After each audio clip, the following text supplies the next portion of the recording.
রাজ্য সরকারের দুয়ারে সরকার শিবির, অথচ সেই শিবির বসল তৃণমূলের ওয়ার্ড কার্যালয়ে। এমনই ঘটনাকে কেন্দ্র করে বিতর্ক তৈরি হলো মালদার ইংরেজবাজার পৌরসভা এলাকায়।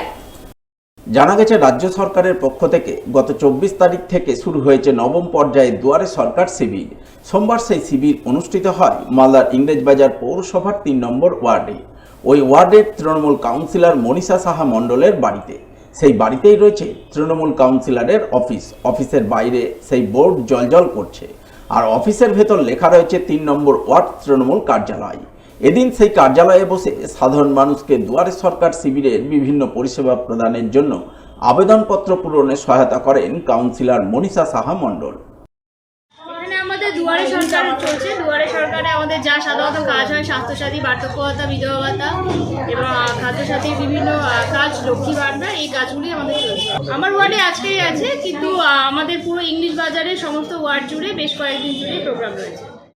তৃণমূলের দলীয় কার্যালয়ে রাজ্য সরকারের দুয়ারে সরকার শিবির বসার ঘটনায় রীতিমতো শোরগোল তৈরি হয়। বিভিন্ন মহল থেকে সমালোচনা শুরু হয়। ইংরেজবাজার পৌরসভার বিজেপির বিরোধী দলনেতা কাউন্সিলর অম্লান ভাদুরী অভিযোগ করে বলেন, সরকারি পরিষেবা প্রদানের শিবির কোনো দলীয় কার্যালয়ে করা সমীচীন হয়নি। এই বিষয়টি তারা পৌরসভার বোর্ড মিটিংয়ে তুলবেন। যদিও বিষয়টিতে মোটেও আমল দিতে রাজি নন পৌরসভার চেয়ারম্যান কৃষ্ণেন্দু চৌধুরী। তার বক্তব্য, ওটা দলীয় কার্যালয় নয়, কাউন্সিলরের অফিস। সেই অফিস থেকে যে কেউ পরিষেবা নিতে পারেন। একজন নিজের বাড়িতে, নিজের অফিসে দুয়ারে সরকারের শিডিউল দেওয়া হয়েছে, এটা মনে হয় আইনগতভাবে করা ঠিক নয়। কারণ একজন কাউন্সিলর সবার কাউন্সিলর, সেটা বিজেপি হতে পারে, সেটা তৃণমূল হতে পারে, কংগ্রেস হতে পারে, সিপিএম হতে পারে, বা কোনো পার্টি না করতে পারে।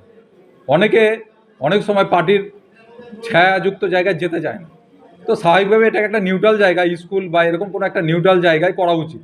কেন এটা করেছে আমি বুঝতে পারছি না, তবে এটা সম্বন্ধে আমরা চেয়ারম্যানকে বিওসি মিটিং আমরা বলবো যে এরকম ঘটনা যাতে না ঘটে। আমার বাড়ি খালি আছে, আমি থাকি না, তো ওটা করবে না। সবাই আসবে, সবাই দলীয় ওইটা দলীয় কার্যালয় না, কাউন্সিলর বসে হোক, সার্ভিস সেন্টার ওটা বলা যেত। যে কোনো দলের মানুষ আসতে, হ্যাঁ, যে কোনো দলে। আমার অফিসে আমার যে কোনো দলের লোকরা আসছে না, সার্টিফিকেট নিচ্ছে না, আমার রেকমেন্ড করছে না, করছে হাসপাতাল যাওয়ার জন্য বলছে না, করে দিই আমরা। আমি যখন জিতবো তখন সব দলের, যতক্ষণ জিতেনি তখন একটা দলের। যদিও এই বিষয়ে অভিযোগ পেয়ে জেলা শাসক দলীয় কার্যালয় থেকে দুয়ারে সরকার শিবির মালঞ্চপল্লী স্কুলে স্থানান্তরিত করার নির্দেশ দেন বলে জানা গেছে। সোমবার রাজ্য সরকারের নবম পর্যায়ের দুয়ারে সরকার শিবির অনুষ্ঠিত হয় মালদার কালিয়াচক 2 নম্বর ব্লকের পঞ্চানন্দপুর 2 নম্বর গ্রাম পঞ্চায়েত এলাকায়। এদিন ওই পঞ্চায়েতের উত্তর পঞ্চানন্দপুর জ্ঞান ভারতী মাঠে দুয়ারে সরকার শিবির বসে। শিবিরে বিভিন্ন সরকারি দপ্তরের কর্মীরা রাজ্য সরকারের মোট 37টি প্রকল্পের সুবিধা প্রদানের জন্য আবেদনপত্র প্রদান ও জমা নেওয়ার কাজ করেন। শিবিরের কাজকর্ম তদারকি করেন কালিয়াচক 2 নম্বর পঞ্চায়েত সমিতির সভাপতি অঞ্জলি মণ্ডল, পঞ্চানন্দপুর 2 নম্বর গ্রাম পঞ্চায়েত প্রধান টিঙ্কু ঘোষ সহ অন্যান্যরা। আজকে আমাদের মাননীয় মুখ্যমন্ত্রীর সাধের প্রকল্প দুয়ারে সরকার 9তম ফেজ আজকে আমাদের কালিয়াচক 2 নম্বর ব্লকের পঞ্চানন্দপুর 2 নম্বর অঞ্চলের জ্ঞানভারতী মাঠে দুয়ারে সরকার অনুষ্ঠিত হচ্ছে। এই দুয়ারে সরকারের মাধ্যমে জনসাধারণ 27টা প্রকল্পের সুবিধা পেয়ে থাকে, যেমন লক্ষ্মীর ভাণ্ডার, স্বাস্থ্যসাথী কার্ড, বার্ধক্য ভাতা, বিধবা ভাতা, কৃষক বন্ধু, কিষাণ ক্রেডিট কার্ড, বিভিন্ন রকম সুযোগ সুবিধা পেয়ে থাকে। এতে করে মানুষ প্রচুর সুবিধা পাচ্ছে। দারুণ প্রকল্প এটা, এবং আমি সংবাদ মাধ্যমের মাধ্যমে সকলকে বলতে চাই, আপনারা আসুন সকলে মিলে এই দুয়ারে সরকার ক্যাম্পে এবং সরকারের সুযোগ সুবিধা উপভোগ করুন। এদিকে নব পর্যায়ে দুয়ারে সরকার শিবির নিয়ে সোমবার সাংবাদিকদের মুখোমুখি হয়ে শিবির সংক্রান্ত নানান তথ্য তুলে ধরেন জেলাশাসক নিতিন সিংহানিয়া।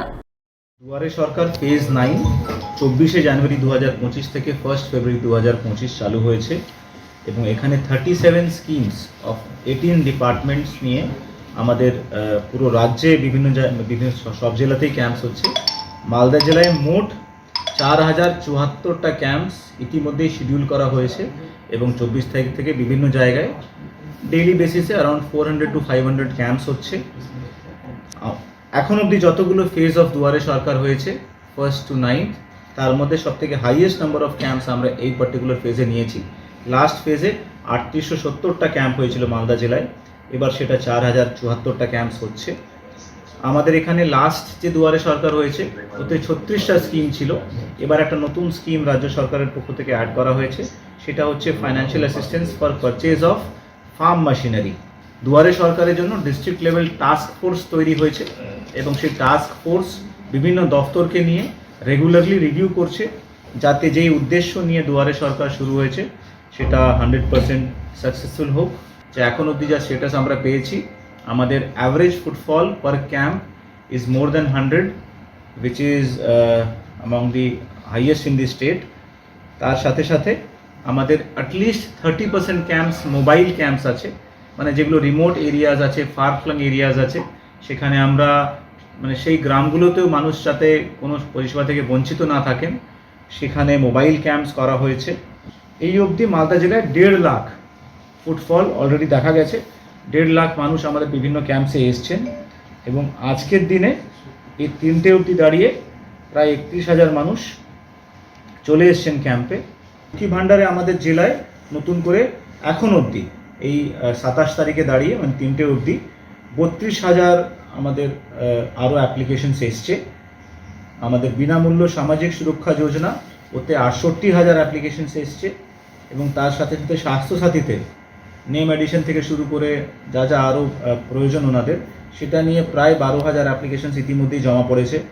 ওল্ড এজ পেনশনের ক্ষেত্রে প্রায় 20,000 অ্যাপ্লিকেশনস পড়েছে, সেখানে অ্যাপ্লিকেশনসগুলো পড়তে শুরু করেছে। আমরা টাইমলি সেটাকে প্রসেস করে যেভাবে টাইমলাইন্স আমাদের দেওয়া হয়েছে 28শে ফেব্রুয়ারির মধ্যে আমাদের বলা হয়েছে disposal of all the applications, সেটা আমরা এনশিওর করব। আবাস যোজনার প্রথম কিস্তির টাকার দাবিতে মালদার রতুয়া 1 নম্বর ব্লক দপ্তরে বিক্ষোভ। সোমবার বিক্ষোভ দেখালেন রতুয়া 1 নম্বর ব্লকের বাহারাল গ্রাম পঞ্চায়েত এলাকার উপভোক্তারা। বিক্ষোভকারী উপভোক্তাদের অভিযোগ, মুখ্যমন্ত্রী মমতা বন্দ্যোপাধ্যায় বাংলার আবাস যোজনার প্রথম কিস্তির টাকা ছেড়ে দিয়েছেন। বিভিন্ন ব্লকের উপভোক্তারা প্রথম কিস্তির টাকা পেয়েছেন। এমনকি রতুয়া 1 নম্বর ব্লকের 10টি গ্রাম পঞ্চায়েতের মধ্যে 9টি গ্রাম পঞ্চায়েতের উপভোক্তারাও টাকা পেয়েছেন বলে শুনেছেন, কিন্তু এখনো পর্যন্ত বাহারাল গ্রাম পঞ্চায়েতের কোনো উপভোক্তা টাকা পাননি। কেন পাননি সেই ব্যাপারে খোঁজখবর নিতে এবং টাকা প্রদানের দাবিতে আজ তারা রতুয়া 1 নম্বর ব্লক দপ্তরে এসেছেন। রতুয়া ব্লকে এসেছি আমরা ঘরের জন্য। মমতাদি আমরা মোবাইলে দেখেছি মমতাদি টাকা ছেড়ে দেবে, সব পঞ্চায়েতে টাকা পেয়ে গেছে, কিন্তু আমাদের বাহারাল পঞ্চায়েতে টাকাটা পাওয়া যায়নি। কেউ পাইনি, আমাদের বাহারাল পঞ্চায়েতে কেউ পাইনি। ওই জন্য আমরা ব্লকে এসেছি সবাই মিলে যে আমরা টাকাটা আমরা কেন পাচ্ছি না। মমতাদিরও টাকা ছেড়ে দিয়েছে, আমাদের ভালোর জন্যই তো ছেড়েছে মমতাদি টাকাটা, গরিব দুঃখীদের সাহায্য করেছে, তো আমরা টাকাটা কেন পাচ্ছি না। ওই জন্য আমরা সবাই মিলে পঞ্চায়েত বাহারাল পঞ্চায়েতে যতটা আমাদের পাইনি টাকা অতটা লোক আমরা রতুয়া ব্লকে এসেছি বিডিওর কাছে, বিডিও স্যারের কাছে এসেছি কি আমাদের কেন টাকাটা অ্যাকাউন্টে ঢুকছে না। ওই জন্য আমাদের দিদি আমাদের ভালো করেছে, আজকেও ভালো করছে, কালকেও করেছে, ভবিষ্যতেও করবে ভালো আমাদের। তো আজকে আমরা টাকা পাচ্ছি না কেন এখান থেকে, আমরা ওই জন্য সবাই 10 জন মিলে আমরা এখানে এসেছি। এই বিষয়ে রতুয়া 1 নম্বর ব্লকের বিডিও রাকেশ টপ্পর সঙ্গে যোগাযোগ করা হলে তিনি জানান, ধাপে ধাপে প্রথম কিস্তির টাকা ছাড়া হচ্ছে। আগামী 2 সপ্তাহের মধ্যে বাহারাল গ্রাম পঞ্চায়েত এলাকার উপভোক্তাদের টাকা ছাড়া হবে।